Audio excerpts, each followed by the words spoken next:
এই বিড়ালকে কখনো আপনারা কষ্ট দিবেন না, বিড়ালকে আদর করবেন, বিড়ালকে ভালো মতো পুষবেন। বিড়াল যদি কোনো জাতির জন্য দোয়া করে, কোনো গৃহস্থর জন্য দোয়া করে, ওই সংসারের মধ্যে উন্নতি শুরু হয়ে যায়। ওই সংসারের মধ্যে আর এক নাম্বার হলো, যে ঘরে বিড়াল থাকে সেই ঘরে জিন আসতে পারে না, জিন বাস করতে পারে না।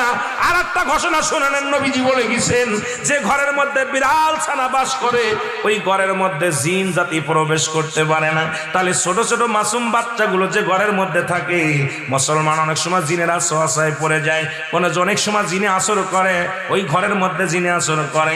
যে ঘরের মধ্যে বিড়ালকে আদর করে বিড়াল থাকে, ওই ঘরের মধ্যে বিলাই বিড়াল বিড়াল বিলাই বিলাই, এইটা যার ঘরের মধ্যে আছে, এই ঘরের মধ্যে দুষ্ট জিনেরা আসতে পারে না। জোরে জোরে চিল্লায় বলা যাবে না মারহাবা।